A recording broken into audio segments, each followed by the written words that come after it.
Thank you again for joining us. I know many of you have been involved with JNF USA for decades.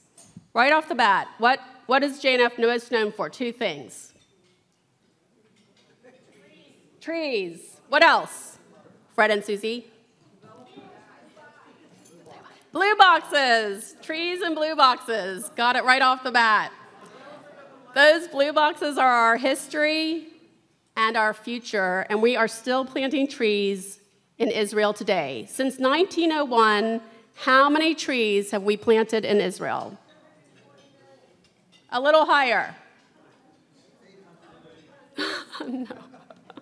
260 million, but 800 million, that would have been pretty impressive. Today, Jewish National Fund is so much more than trees and blue boxes. As the video we just watched shows, thanks to people like you in this room and around the country, we are building a nation for present and future generations.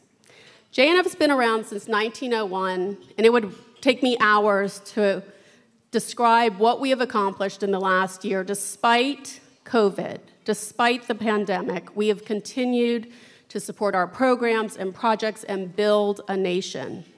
However, I would like to give you a sampling, but before I do, I just want to say that JNF USA, and I'm sure the people in this room, stand with the Ukraine nation and hope for peace for all of them.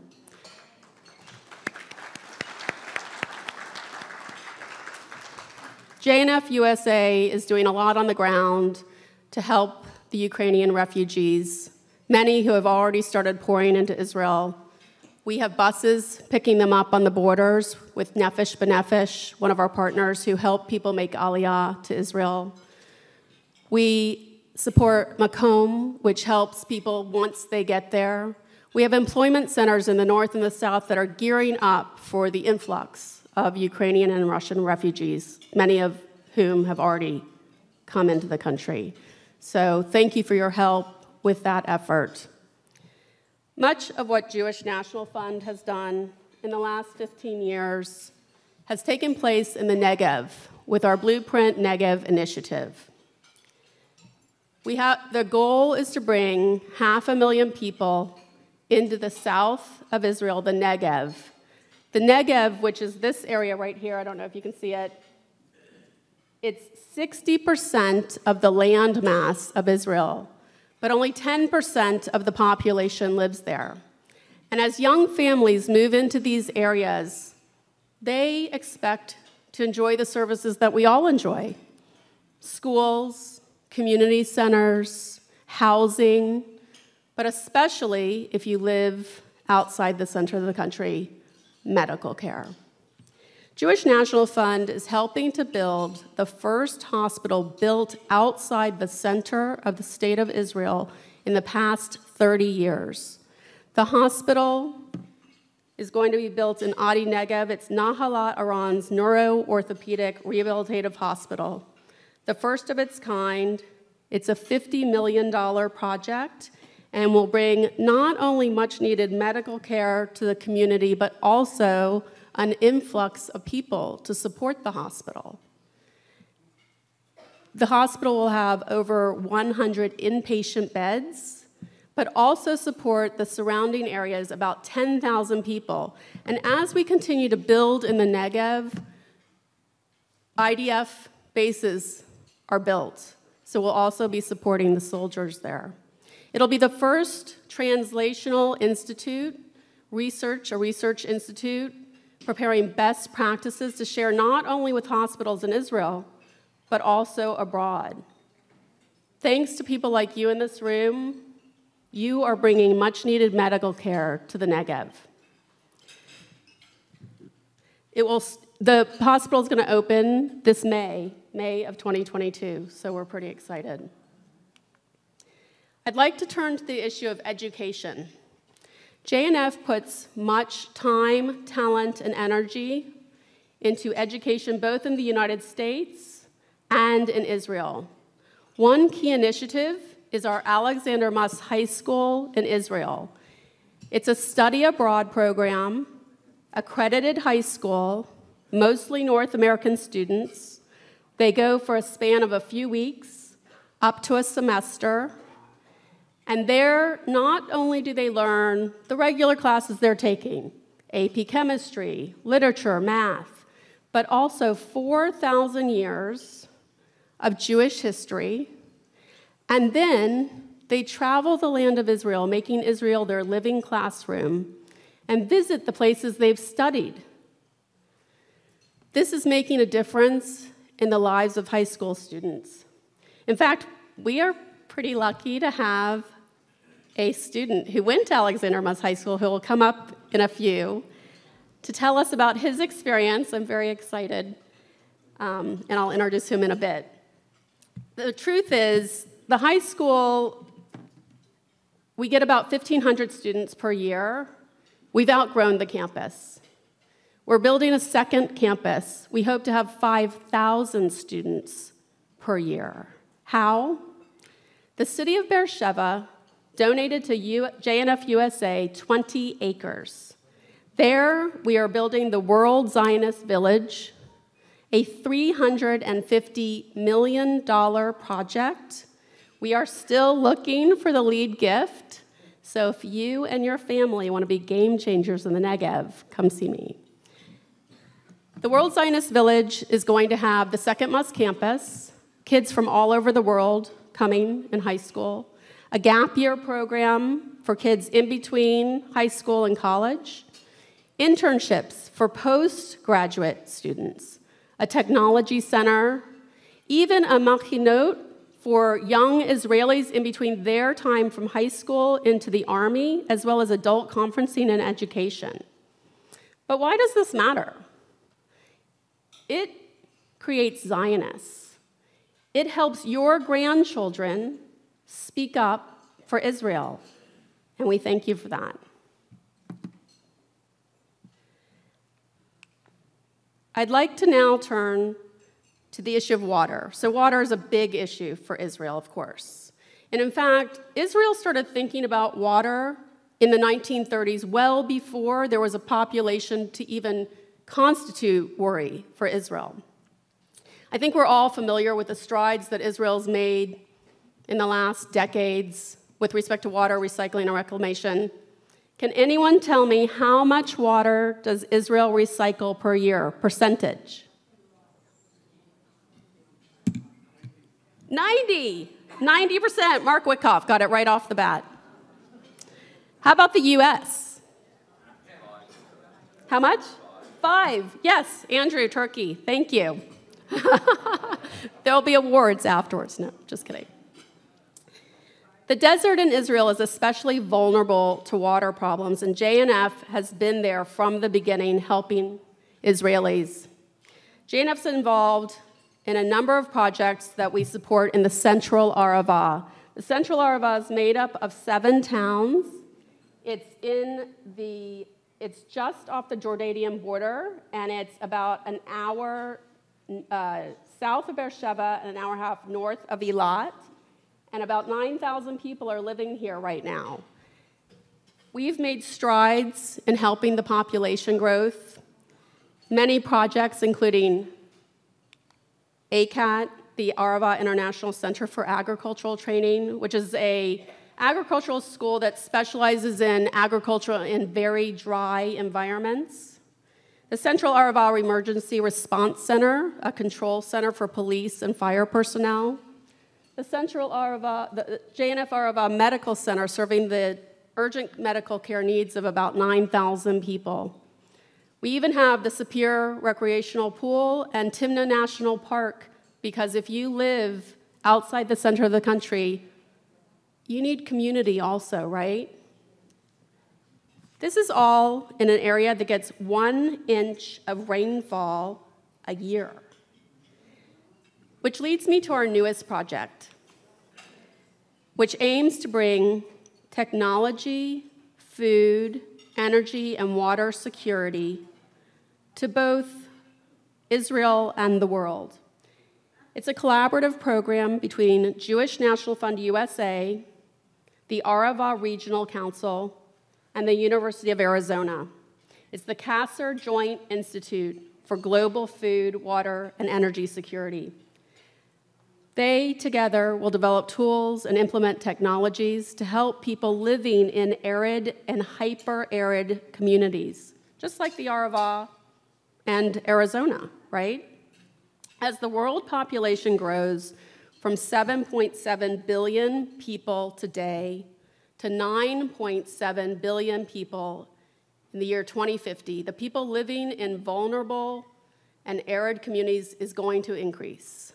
They will be facing challenges: water for food, for drinking and agriculture, clean air, energy, food security. We hear about this on the news all the time with no real answer in sight. But the Joint Institute has the answer and the developing technology, which they will be sharing with communities in Africa, technology transfer, education, training, etc. This $10 million project will start out in Africa, but in the end, hoping to expand it worldwide. Today, with your help, Israel is changing global expectations.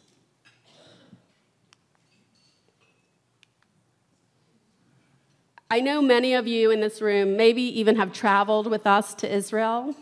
One area of concentration is Haluza. Haluza is just 5 miles off the border of Gaza and Sinai, right here.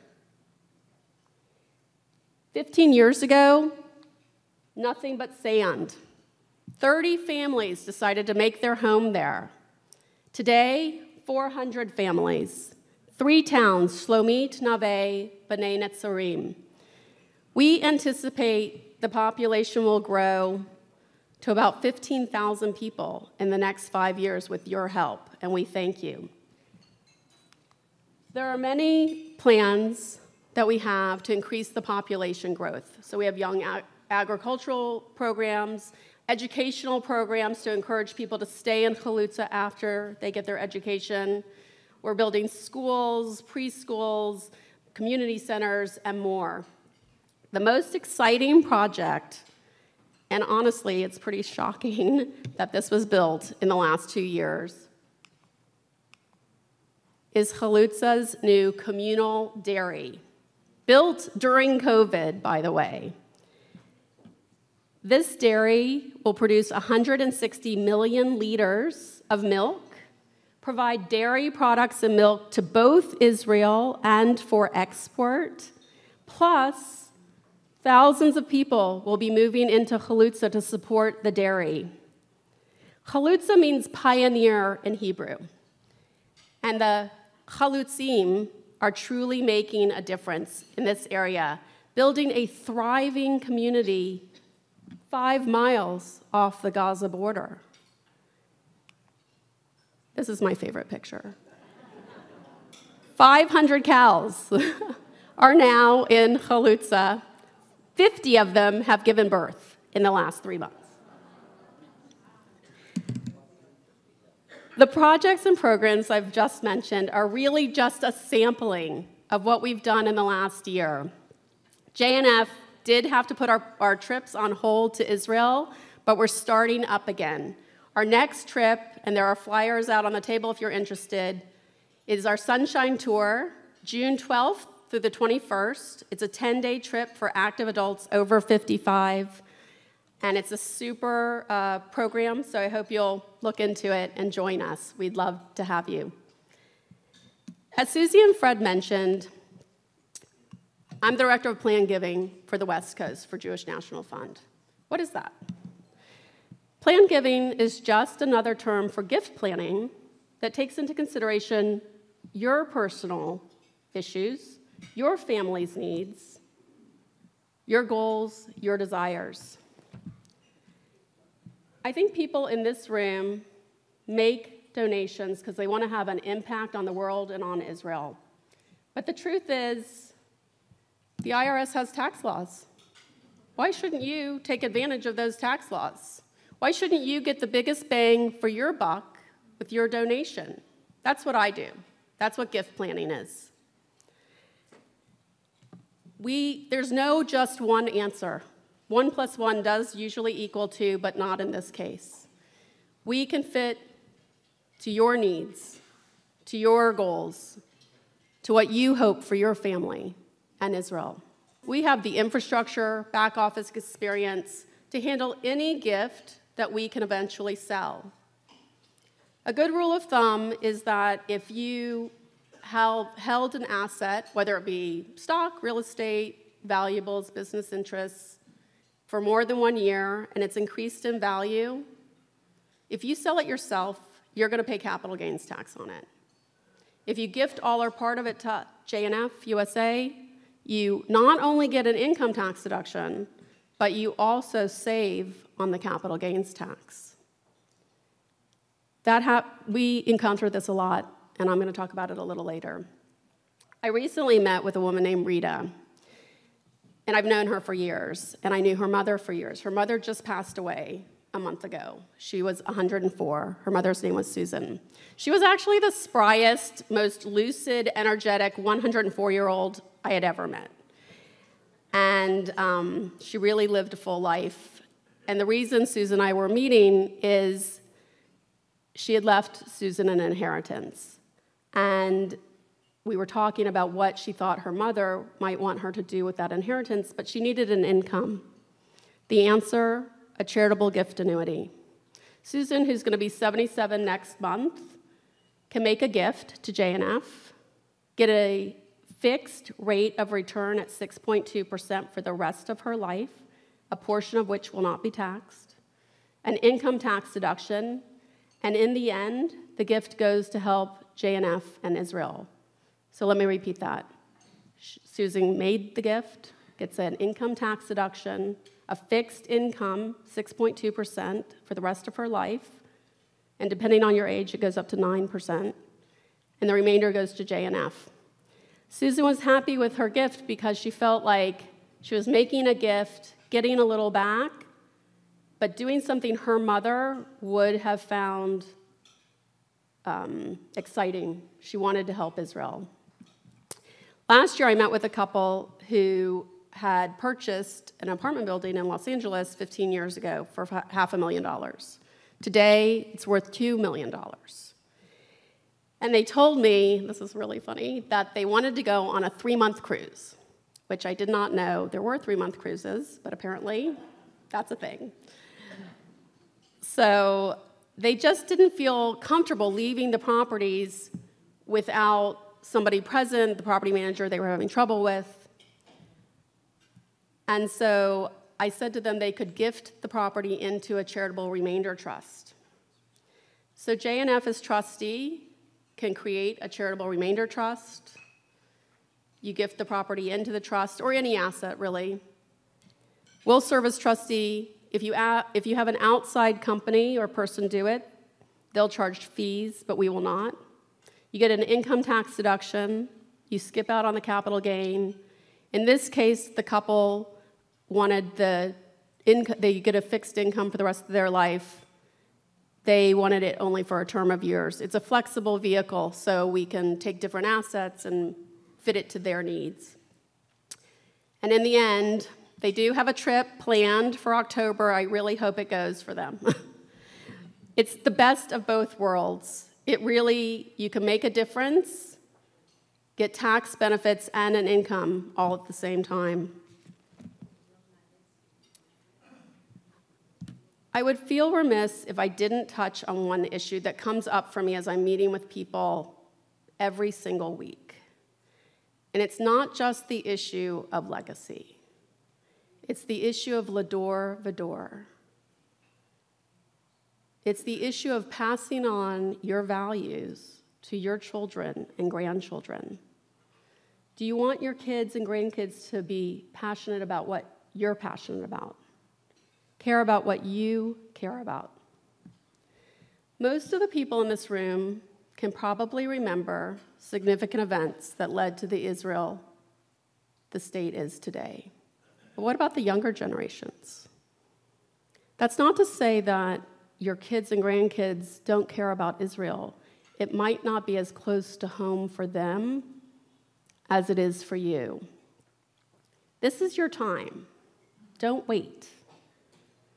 I'm not suggesting that you need to share the specifics of your financial situation or even your philanthropy with your kids and grandkids and loved ones. But I would ask that not only will you tell them about your donations to JNF and other Jewish causes, but share your story. I was with this couple last weekend. The parents are in their 80s. They're from South Africa. And the daughter was in her 60s. And the daughter was telling me, oh, my parents are very strong supporters of Israel. I've been hearing about it my whole life. And I believed her. But then the father started telling us a story about how in 1948, he was listening to the radio. And he was listening to the UN vote on the creation of the State of Israel. The daughter told me she had never heard that story. Don't wait. Now is the time. An easy way to facilitate this is through a family charitable account, also called a donor advised fund. JNF has a donor advised fund. It's an account that you set up. You put all your charitable dollars into the account. You get an income tax deduction each time you make a donation in, including now, and if you do it through your trust or will. Then you can make grants or donations out to any charity, not just JNF, the theater, the opera, the hospital, at your leisure. We'll invest the money for you so the charitable dollars grow. Plus, you get to appoint a successor grantor, somebody to carry on your wishes later. But I think the best use of this tool, besides streamlining your charitable giving, is maybe around the Thanksgiving table, or pick a tzedakah night for Hanukkah. Tell your kids and grandkids, everybody gets X dollars to make a donation to charity. But you have to come to the table and tell me where you're giving it, what the impact will be, and the meaning it has to you.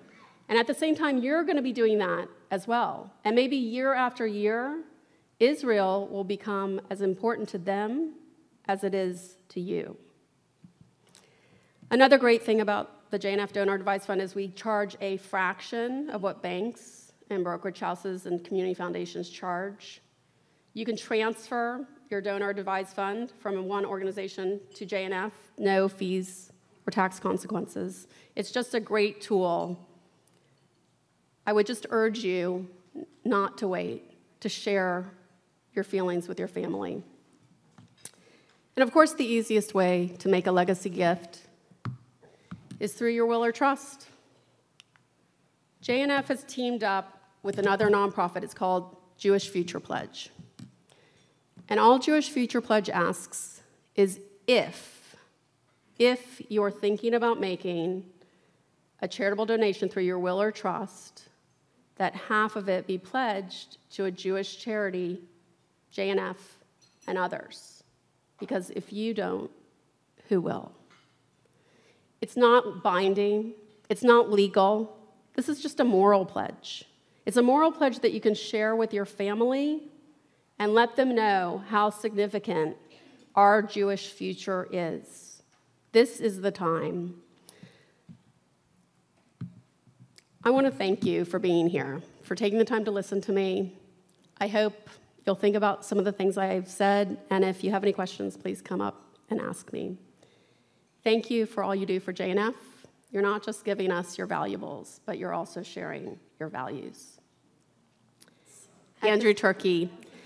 And the reason I'm so excited for him to be here is that he's a graduate of Milken Community School, who we have a partnership with, by the way. JNF USA has a partnership with Milken because they send their kids on their Tiferet program in their sophomore year to Alexander Muss High School in Israel.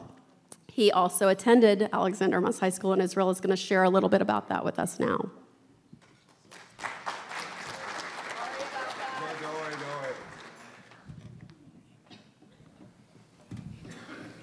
Hi, everybody. Let me just fix this. I'm going to start with my favorite quote from Rabbi Hillel that I learned at AMHSI. If I'm not for myself, who will be for me? If I'm not for others, what am I? And if not now, when? My name is Andrew Turkier. I'm a Milken graduate, a medic with the Israeli National Ambulance Service, and I was part of the Tiferet program through Alexander Muss High School in Israel. I'm excited to share my story with you all and my experience as a Jewish student at a large public school, part of a Jewish student at a large Jewish private school, and as a student at the Alexander Muss High School in Israel. My story starts in New York as one of the sole Jewish students at a large New York public school. I know sole Jewish student in New York aren't words usually hear together, but the closest thing I had to Jewish friends there were what we called pizza bagels, half Jewish, half Italian. And growing up in that environment, I had absolutely no connection to Israel. My bar mitzvah reading was butchered, it was really bad, and I just never really connected to Israel or Judaism. And to me, Israel and Judaism were two completely separate aspects of my life. They weren't connected to my daily life, and sometimes I even had to find myself hiding that in order to fit in. And to me, that was normal. But fast forward to 10th grade, I moved across the world to Los Angeles, my new home, and I toured many schools, Harvard Westlake, Brentwood, you all probably heard of them, and then I went and I toured Milken. And when touring Milken, I truly felt at home. Never before did I feel as connected to a school, a mission, faculty, staff, students, and once I heard about the Tiferet program, I was immediately hooked, and I knew that's what I was going to go on. My dream before that was to swim in college. I was entering 11th grade that year, and sitting down in the admissions office, they were talking about this program, and I said, I want to go into 10th grade, I want to repeat the year. I threw away my dreams of swimming in college. I repeated 10th grade, and I did all of this to really connect with my Jewish heritage and go on the Tiferet program. And now imagine, you move across the world, you're placed in a new school, a new city, and 3 months later, you're moved again, away from your family, on a program where your new classmates are your family, and you're living, eating, sleeping with them. Diving into this metaphorical deep end did so much more than just help me make lifelong friends. It cemented a lifelong relationship with the most incredible place, Israel. Whether it's hiking in the Negev, exploring the city of David, seeing the sunrise over Masada, or trying different foods in Shuka Carmel, I immediately felt an immense connection with the land of Israel, Judaism, and my culture and history. Through education and experiencing and learning about history firsthand, literally where it happened, I became proud of my Jewish heritage and fell in love with Israel and felt a sense of community I never thought I would find. This incredible program found me living in Israel for 4 months on a beautiful campus right outside Tel Aviv and gave me just an immense sense of community, independence, and most importantly, helped me establish my connection to Israel on my own terms. It wasn't forced to me. I was able to grow and learn about Israel how I wanted to and experiencing it. Going on Tiferet was truly the most monumental and important journey of my entire life. It helped me find my passion, discover who I am, and most importantly, taught me how to give back to people. After Tiferet, during the first year of COVID, I was given an amazing opportunity to travel back to Israel one more time, and I was worked as a medic with an ambulance leader and translator of the Israeli National Ambulance Service. The skills I learned on Tiferet, speaking Hebrew, how to connect with people, all came back. And the most important part, I was fortunate enough to live with my counselor from Tiferet, who became like my older brother. The connections I made on Tiferet, whether my teachers, counselors, friends, and my new family, I call them, became my support system. They helped me get through those rough days, the days where we had patients pass away from COVID, the days where we see car accidents and tragedies, and the days I had to work 24-hour shifts on holidays because there's no other people volunteering. To me, TIFF was one of the most overwhelmingly important aspects of my life, and it also helped me face and realize one of the biggest issues we face as Jews, assimilation. This growing issue is directly directly fought by Alexander Muss High School in Israel. Assimilation is not, Alexander Muss High School in Israel is the most effective way to fight assimilation. Not only do students who complete an AMHI semester, 8-week program, or summer course end up connecting to Judaism, they overwhelmingly become supporters of Israel, allies, and representatives to the Jewish community, as well as becoming Israel's greatest supporters. Currently, out of my Tiferet class of 50, at least 10% have returned in some capacity to join the IDF, volunteer, or intern, and that's just in 1 to 2 years. Just wait till AMHSI graduates turn 30, 40, and even 50 to see the incredible mark they leave on the world and the Jewish community. I started off this speech with my favorite Jewish saying from Rabbi Hillel.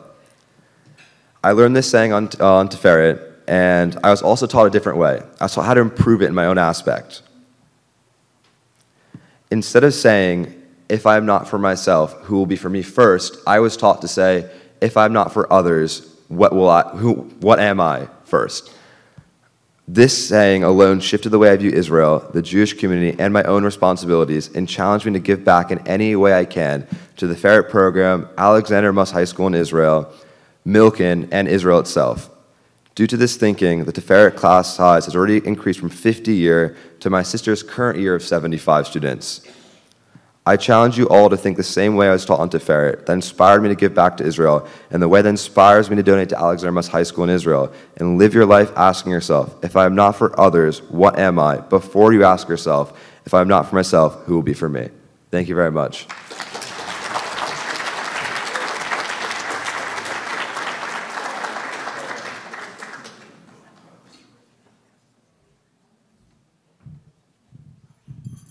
Wow.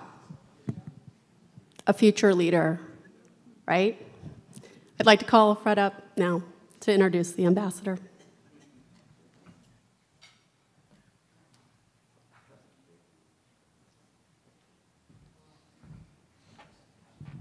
That was really terrific.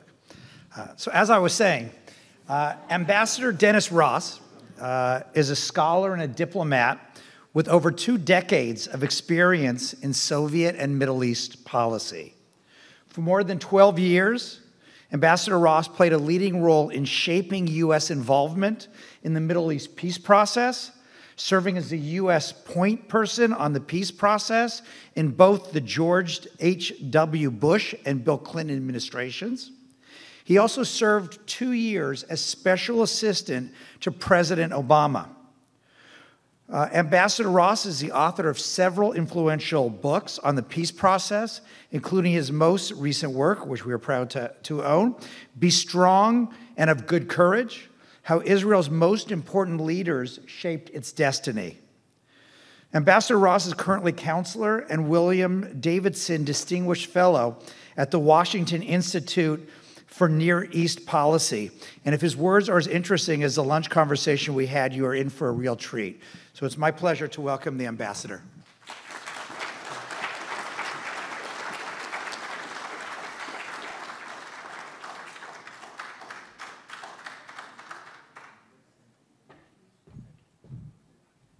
As I was saying, so I used to use these instead of the lavalier. And one time I came out and I was at a college campus and I said, look, I'm not going to play Phil Donahue. And I drew absolutely blank looks. But not from you. Wow, that was amazing. Really, I mean, what you had to say should inspire everybody in the room. And I want to just reinforce it. You haven't heard this one before either, Cynthia, even though this has been a road trip and you thought you've heard everything. So my niece went to Alexander Muss High School, and today she's a rabbi. She was not religious before going, and she's a Reform rabbi, so talk about creating a Jewish connection, a Jewish identity, at a time when that's really what's more challenged than anything else. So your experience is not unique, but you've made the most of it. So there's really so little for me to talk about. But I will force myself, because I'm up here. I'm going to, shockingly, talk about Russia and Ukraine to start with. And I want to try to put it in perspective. I want to help you think about why Putin is doing what he's doing, which is not to say that any of it is justified, because obviously none of it is. And in fact, what we're seeing is someone who seems completely indifferent to human life. When you see him adopt policies that are effectively turning cities into rubble, where the targets are almost never military targets. By the way, this isn't unique for him. This is not the first time he's done it. In Chechnya, when he first became the president of Russia, he literally leveled the place, but no one saw it because Chechnya is in Central Asia, and there was literally no media exposure at the time. What they did in Syria, in Aleppo, they leveled that city. Again, it didn't have the kind of coverage that Ukraine gets. So this is not new for him. But you have to ask, so where does it come from? You know, he spent his career in the KGB. Part of his responsibilities was to engage in what they call disinformatia, which is obviously a Russianized term for disinformation. He became specialist in that. When the Soviet Union collapsed, which he's referred to as the greatest geopolitical tragedy of the 20th century, and I often say it wasn't even the greatest geopolitical tragedy for Russia, given how many Russians were lost in World War II, but for him, it was kind of the equivalent of post-traumatic stress syndrome, because Russia lost its identity as a superpower. Russia lost stature and standing and respect in his eyes.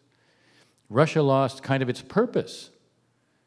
And for him, experiencing this when he was in Berlin and getting no guidance as to what to do, it made him feel that powerlessness created paralysis.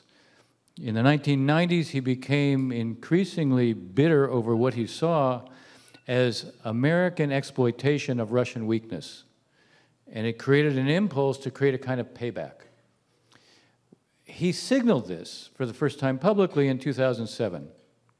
There's an annual conference in Munich where he was invited to speak, and he came and he gave a speech that was a kind of eye-opener for everybody because he attacked the United States. He talked about how the U.S. had emerged as the only power globally and how destructive that was internationally, how Russia was determined to reestablish and acquire its standing as a great power, and how it would not permit the U.S. to continue to act the way that it did. This was 2007. 2008, he goes into Georgia. He recognizes two republics, Ossetia and Abkhaz, and he basically does to them what he's done to Eastern Ukraine. He helps to foment their separation, then he recognizes them. Now, he got no pushback. This was during Bush 43. There was no price paid for this. 2014, he goes into Crimea. If you look at the backdrop to that, the backdrop to it was a pro-Russian president felt pressure from within Ukraine to join the European Union. He was put under enormous pressure by Putin not to do so. That produced massive demonstrations that swept him out of power. And Putin's response to this was to go and seize Crimea. Now, when he seized Crimea, he did it first with little green men. Why do you think he did it with little green men? I don't mean literally little green men. These were all Russian military forces with absolutely no identifying insignia. So why would he do that? Why do you think he would do that? Deniability, exactly. He was afraid of what the response might be. So he was prepared to create deniability, which tells you that his approach to risk-taking was extremely different then than it is today. Here, everything was broadcast in advance. 150,000 forces are put on the border in advance. He was signaling just what he was going to do. He became, over time, less risk-averse, as every time he did something, there was no pushback. The sanctions that were imposed for Crimea were minimalist sanctions. Shortly after that, he goes into eastern Ukraine. Now, initially, again, it's little green men. It's being reported that there are actual Russian forces there. He's denying it. And then, of course, later he acknowledges, well, there were Russian forces there, but they were there on holiday. because as we all know, war zones are a really attractive place to go for holiday. Again, no real pushback. The Europeans create what's known as the Minsk II process to negotiate a settlement there. Almost nothing that he agrees to at that time does he actually live up to. And again, no consequence. So as time goes by, and he's able to achieve more, achieve greater imagery of Russian power, with very little pushback, very little consequence, he begins to see there isn't risk, he sees great gain, and he thinks that he's going to rewrite the rules of the post-Cold War period. What Ukraine represented for him was the idea that he was going to turn the clock back, and he was going to reestablish a sphere of influence for Russia that was effectively in all the areas where the Russians had lost power or where the Soviet Union had been. Now, he obviously miscalculated in a way that is almost impossible to exaggerate. He believed his own mythology. He believed there is no such thing as Ukraine. Last summer, he wrote a 5,000-word treatise reciting the history of Ukraine and how it was never an independent country. And it was actually the Bolsheviks who basically, in a sense, set this up, and then the communists who allowed Ukraine to become an independent republic.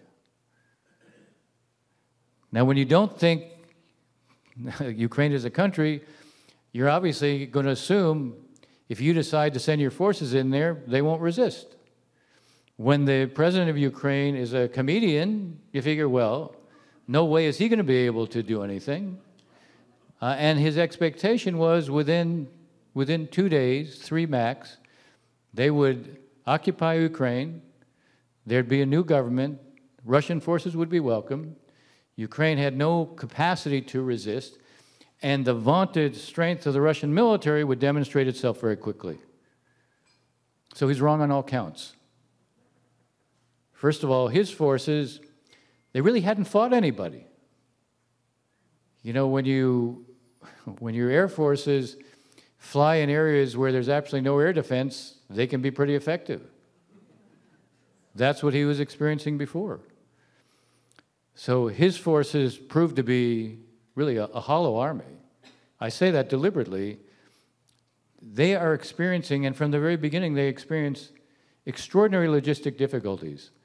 They didn't have the fuel to be able to operate all their armor forces, tanks and armored personnel carriers, trucks. They didn't have the food. Today, in almost every area where the forces are, they're stuck. The only place is mostly in the southern area of Ukraine, where they might be able to seize an area and create a land bridge between Ukraine and Crimea. That may be the one military achievement that they will achieve. But otherwise, they're stuck almost everywhere. And they've taken at least 7,000 dead. We know that that may be a conservative figure. We know that they've lost 10% of the equipment that that basically took part in the initial invasion. He will probably not bring this to an end until he's at a point where he can point to something symbolically that they achieve militarily. The problem for him is the longer it goes on, the harder it is to achieve it. And so what do? They use long-range surface-to-surface missiles to basically try to level Ukraine. Oftentimes I feel like he's adopted a policy that if I can't have Ukraine, nobody can have Ukraine. But in the end, he's going to need to find a way out. Now, there are hints, I will tell you. The last several days, there have been hints that have begun to emerge. Most of the hints up until now have not been by him. So his foreign minister has suggested there's progress being made. The lead negotiator for him has suggested there's some progress being made. Only he hasn't been the one saying that. And until he's the one who says it, it probably shouldn't be believed. Now, there are 2 interesting outside actors that he is communicating with in a way that begins to suggest where the openings might be. And who are the 2? It's not Macron, who speaks to him often. It's Naftali Bennett of Israel. And it's the president of Turkey, Erdogan. Now, with the Israelis, I often get asked the question, so why did Israel come to play this role? Now, they're not a mediator. They're an intermediary. A mediator is someone, since I've been both, a mediator is someone who has some leverage. Meaning, if you aren't prepared to go along with what I'm proposing, I can impose a certain cost on you. Or I can create certain incentives. Israel isn't in a position where it has leverage of that sort on Putin. But Israel is an intermediary that basically can pass messages back and forth and can compile what looks to be ideas that are being, in a sense, exchanged in a way that begins to create at least the image of what could be bridges out of where we are. And that's what he needs. He needs basically a ladder out, but it's not going to be a ladder that he's prepared to use until he's ready for it. Right now, I still don't believe he's ready for it, but I will tell you, in the last 2 days, the signals to the Israelis and to Erdogan coming from him directly, but still privately, not publicly. Until I hear him saying it publicly, I'm not going to believe it. But privately, he's indicating, A, he's prepared to accept the legitimacy of the Ukrainian government. B, when he talks about demilitarization, he means primarily demilitarization of eastern Ukraine, not all of Ukraine, though clearly he probably wants some limitation of arms. C, that he wants recognition of Crimea, because it was never recognized that it was formally absorbed into Russia. And D, he wants acceptance of the autonomy and local government in eastern Ukraine, quite possibly with some Russian presence. That's the kind of posture that he's conveying. Now, some of what I described won't be acceptable to the Ukrainians, but if these are real positions, then they begin to suggest that there actually may be a way to negotiate out of this. Now, obviously, he'll also require something else, of lifting of all the sanctions. Now, what's interesting is we've gotten an interesting, I would say, a very interesting reminder that globalization is quite alive and well. And what's the indication? Even if governments go ahead and lift the sanctions, private companies are unlikely to do business with them. He will remain a pariah. If you're Shell or you're BP, or you're JP Morgan, you really want the public stigma of doing business with him? The odds are pretty low that you don't. So even if the sanctions get formally lifted, which will make a difference, I mean, after all, he had $630 billion in reserves, which he assumed would create a cushion for him, even if there were sanctions from the West, which he thought, whatever they are, I have the cushion, I'll outlast them. But because obviously he doesn't think through a lot of things, he didn't realize that 60% of that $630 billion were in Western banks. And once the sanctions were imposed, those accounts all became frozen, and he has no access to them. So he'll get back what formal sanctions basically are freezing right now, but he's going to find that it's not going to return to business as usual, even after the fact. The real interesting question to be asking is, what will China do in the aftermath of all this? Because there's no doubt that he sold President Xi a bill of goods. He went to Beijing right before the Olympics. He basically told him he was going to do this. He told him it would be 2 days. Everything would be fine. The Chinese said, don't do it until the Olympics are over. And then, of course, everything he said turned out not to be true. Now, if you're President Xi, you're not a real happy camper right now. That's the way he thinks of himself, as a happy camper. So A, the world's biggest importer of oil, so the price of oil shoots up. Guess who paid a big price there? China. B, China has counted very heavily on its ability to separate Europe from us because Europe became their biggest trading partner, the EU. And he felt that the Europeans will always put their commercial interests first, and he could count on that. Well, guess what happened because of Putin? They're not putting their commercial interests first. No one could have predicted, if I'd been here 1 month ago, And I said, look, I'm telling you, an invasion's coming, and I'm going to tell you how the Germans are going to respond. The Germans are going to cancel Nord Stream 2, the pipeline that doesn't go through Ukraine to carry natural gas from Russia to Germany. They're going to triple their defense budget, and they're going to send weapons to Ukraine. You would have looked at me as someone who was smoking something funny. And if I'd said that, it would have been because I was smoking something funny. It was unthinkable. It was literally unthinkable that Germany would behave that way. It was literally unthinkable that Finland and Sweden would be talking about joining NATO.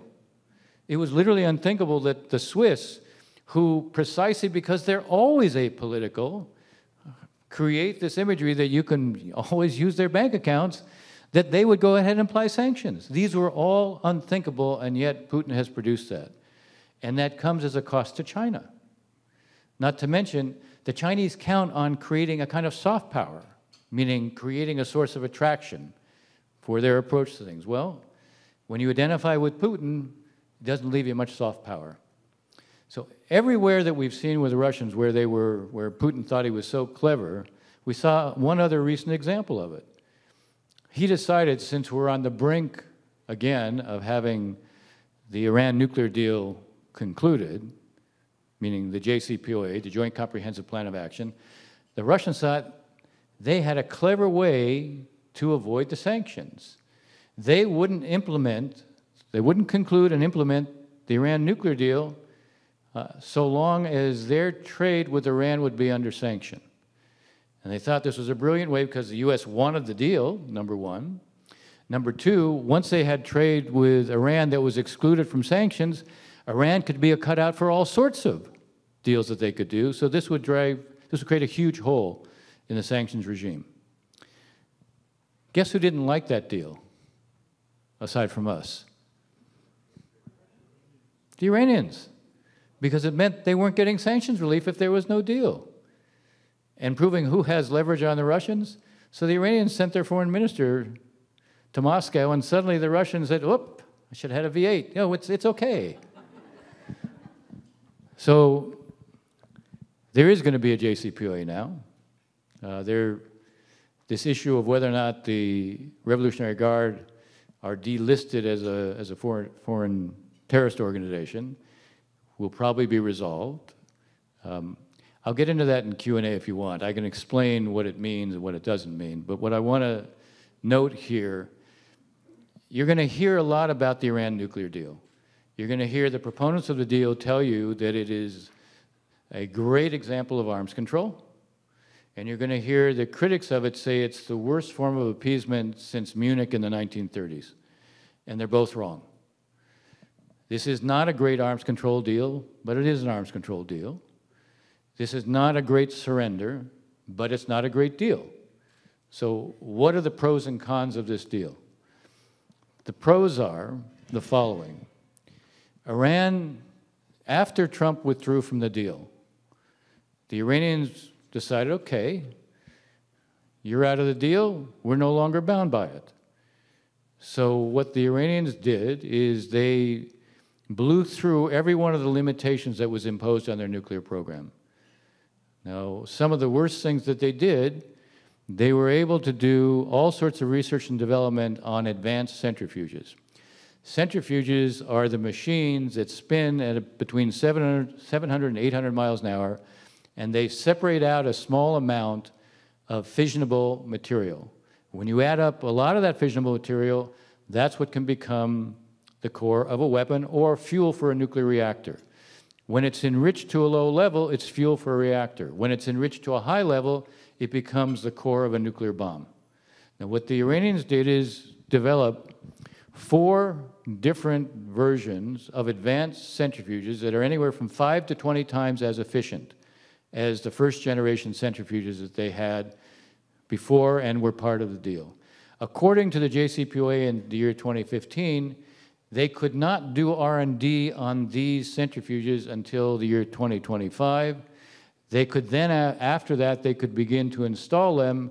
They had to limit the amount of output from them, and they had to pace gradually how quickly they could replace the old centrifuges with the new ones. So there was a point before the sunset provisions kicked in the year 2030 where they could begin to introduce these centrifuges.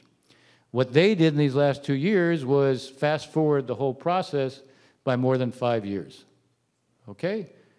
Now they have 4 different models that they've worked out all the bugs. One indication of this is they're using IR6s to enrich to 20%. 20% is the dividing line between low enriched uranium and highly enriched uranium. When you get to highly enriched uranium, the leap to weapons-grade uranium is a very short one. But enriching to 20% wasn't good enough for them. So they have been enriching to 60%. They now have a bomb's worth of 60%. 60% is obviously very close to weapons grade. Now, why do I mention it? Again, putting it in the context of the pros of this agreement. When the original JCPOA deal was done in the year 2015, it was a deal that was going to produce a gap of 1 year for Iran to get to breakout time. Breakout time is the time it takes to be able to produce weapons-grade fissile material. There was going to be a 1-year period before Iran would be able to get to breakout, which gave us all sorts of time if they cheated. Okay, so how long do you think the breakout time is today? How long? 7 to 10 days. Now, if you don't do the deal, Iran will be able to, they will almost certainly go ahead and enrich to 90% very quickly. The IAEA is not in there because the deal isn't there now.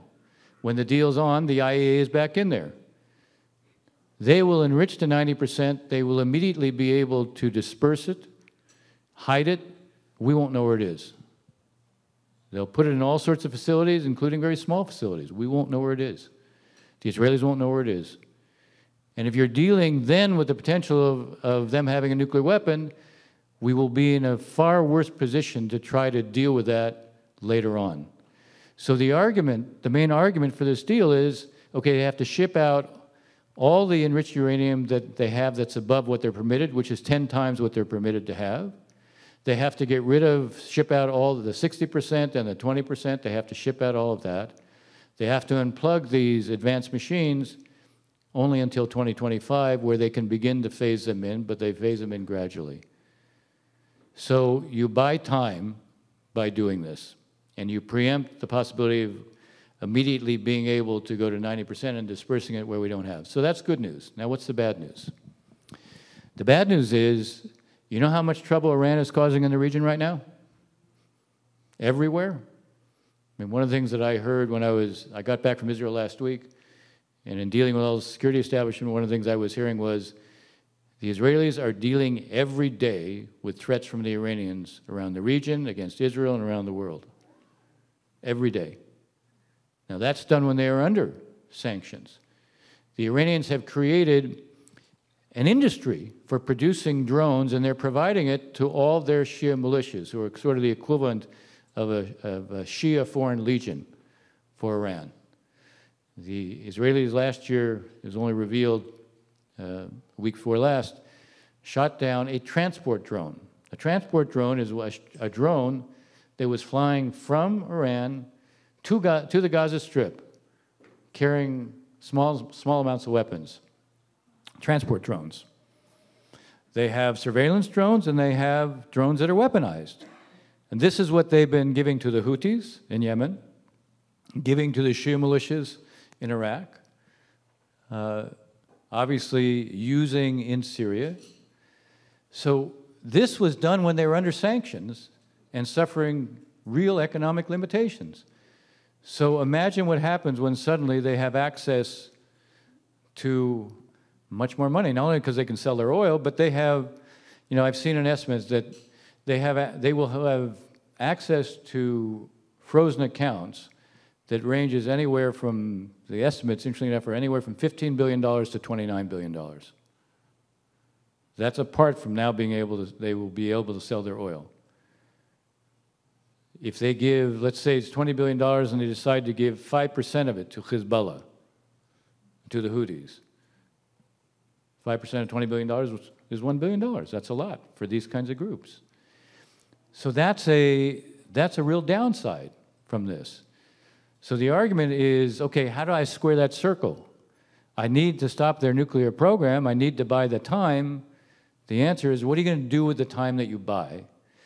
And what you need to do regardless is to restore deterrence of Iran, which has been lost.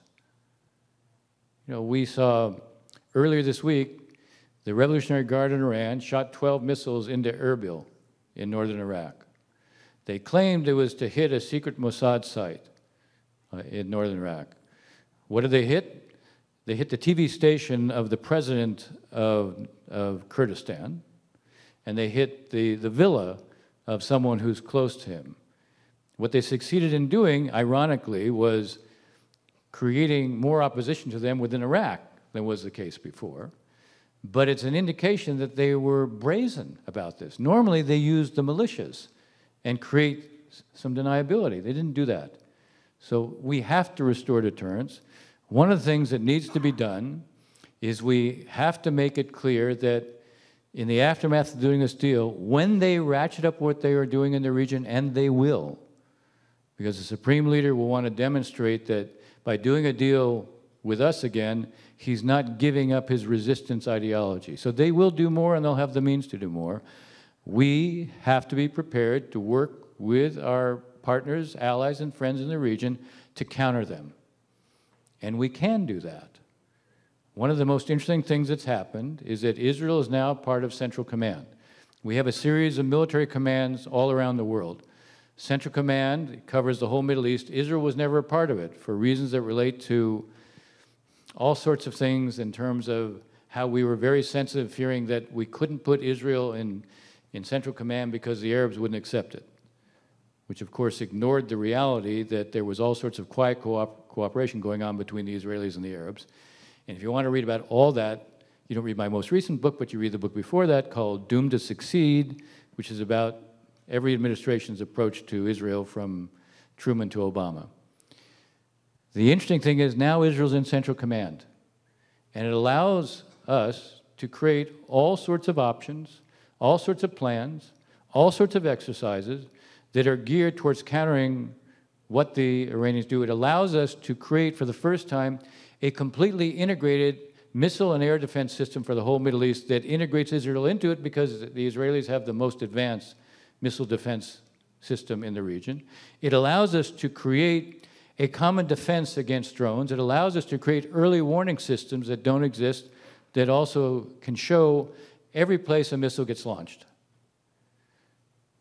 What this reflects is something has changed in the region. And what's changed in the region is the way the Sunni Arab states, most of the Sunni Arab states, not all of them, most of them look at Israel. Now, the convergence of strategic interests with the Israelis began on security-related issues. In fact, the more there were doubts about us, the more Israel became attractive to Sunni Arab states. Now, it didn't mean they broadcasted this. They did it quietly.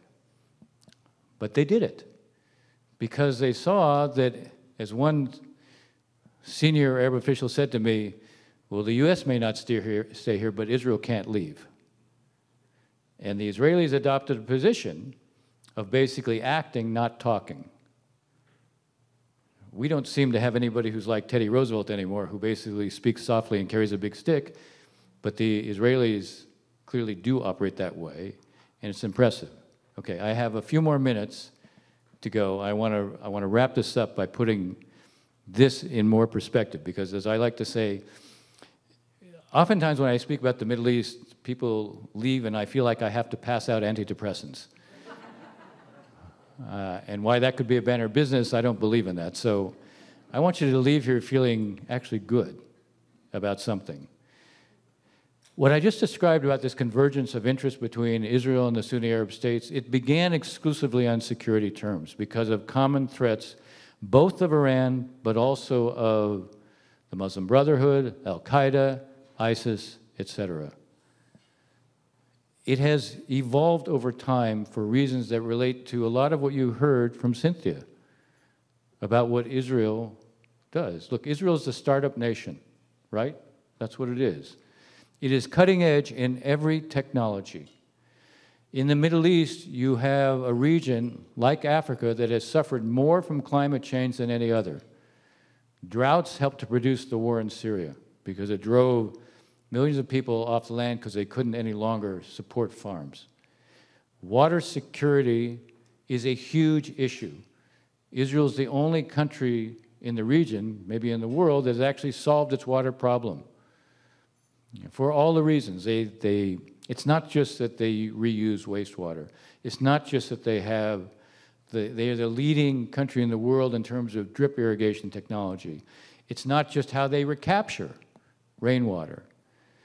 It's not just how they use desalination. They have created drought-resistant crops. I don't know how many golfers there are here, but if you want to go play golf in Israel and Caesarea, one of the really great things about playing golf there is that the turf that was created by the Technion, which allows it to grow in sand and not need water, you can't take a divot. So here is Israel, cutting edge in terms of water security, which means cutting edge in terms of food security, cutting edge in terms of health security. The pandemic brought that home to everybody. Cutting edge in terms of cybersecurity.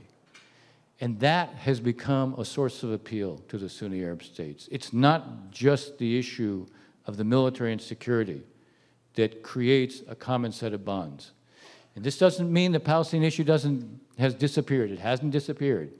It doesn't mean that it isn't a factor still. But the reality is the Gulf states in particular are not going to deny themselves any longer what they think is in their interest because of the Palestinians. And what we have, and this is my concluding thought, and then I'll take a few questions. In the region, we basically have right now two alternative pathways. One pathway is what Iran offers. When I talk about Iran's exports, I say, okay, they do oil. You know what else they export? They export militias, they export missiles, cruise missiles, ballistic missiles, they export drones, and they export failed states. So they have produced what they call the axis of resistance. Actually, it's the axis of misery.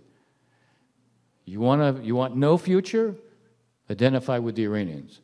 You want a future where you have governments that realize they have to create something for their people, they have to create resiliency, they have to deal with what are the challenges of this age? That's the coalitions that's emerging that Israel is a part of, and actually an indispensable part of. So the future in the Middle East, even though conflict hasn't disappeared, there is a coalition now, a constellation of forces that never existed in the past and creates a very different possibility for the future. Thank you.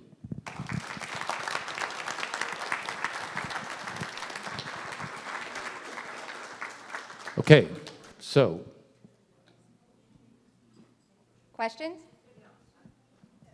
Yeah, take the mics. You can be Phil Donahue too. I have two questions. The first is there are those that say that if Trump were in the White House, Putin would not have invaded. What do you say to that? I have heard many illusions in my life. I haven't heard a bigger one than that. I'm saying, in answer to your question, I have not heard a bigger illusion than that. Trump basically was giving Putin whatever he wanted. Imagine that he does a press conference with Putin where he sides with Putin against American intelligence services. Unthinkable. One of the things he did is, at one point, he gave to the Russians intelligence that had come to us from the Israelis and compromised it. So anybody who says that Trump was hard on Russia ignores what Trump's actual behavior with the Russians were. It is true he might not have needed to invade Ukraine because Trump had announced that he intended to withdraw from NATO in a second term, or at least he had conveyed that. So yeah, it wasn't because Trump was hard on him, it was almost in some ways because there were very low expectations that he would be resisting at all. Not to mention, hard to see Trump putting together a coalition against Putin. Given the almost fait accompli of the JCPOA, how long do you think it'll take before there's a war in the Middle East? Say it again, I didn't get that. As a result of the JCPOA being passed? Yeah. Okay. When do you think there will be a war in the Middle East as a result of that? Not soon. Look, one of the things that the Israelis have low expectations that there'll be a diplomatic way to stop the Iranians from moving towards a weapon. That's why I say If you want to stop them, then you've got to reestablish a deterrent and reestablish fear. One of the things I'd like to see us do, use exercises that the Iranians pay close attention to rehearse the kind of operations it would take to take out their whole nuclear infrastructure, so they would see it, so they understand the risks they're running. It won't come from words. It has to come from actions. I would like us also to provide the Israelis something called the Massive Ordnance Penetrator, which is a 30,000-pound bomb that has a fuse that penetrates deep underground before it ignites. We created that to destroy their site in Fordo. They have an enrichment site built into a mountain. You hear bunker busters, you need a mountain buster. That's what this is. I'd like the Israelis to have it because even if they doubt us, the Iranians don't doubt the Israelis. And the fact that we would give it to the Israelis sends a message that we would support what the Israelis do. You want to deter the Iranians? You want to prevent a war? That's the best way to do it. Thank you very much, Ambassador Ross, for being with us, first of all, and your insights. I would like to ask you about the JCPOA in terms of Iran's compliance with these terms. It seems to me that what you said means that Iran would actually follow those terms. And I wonder whether you think Iran really would comply with it, because I could see Iran not complying with it, are taking away the sanctions, and being laughed in the face.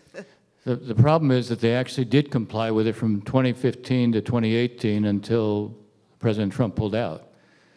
All of the monitoring that took place showed that they were complying with the terms at that time. Okay? So, look, I'll tell you the reason they will comply with it. They don't have any reason to cheat at that point. They're getting most of what they want. This is a very good deal for them. It's a very good deal for them because what the JCPOA does is it defers their nuclear weapon options. It doesn't prevent it. So from their standpoint, they get sanctions relief and they defer an option. They don't give it up. So the whole point is they don't need to cheat, but we need to build a deterrent so they have an incentive not to cheat. And then they have an incentive not to go nuclear after 2030 when all the qualitative limitations are off. That's the problem with the JCPOA. In the end, in the best case, it lapses in the year 2030. Which now is 8 years away. Last one. Thank you. Thank you, appreciate it. So I have a question regarding Russia and American policy in the 90s, because I know I've been reading. Gee, I can't remember this, but I read, I know in 1993 there was a constitutional crisis where the executive branch took some very authoritarian steps, culminated in the parliamentary shows, and in Chechnya, which I really appreciated you mentioning.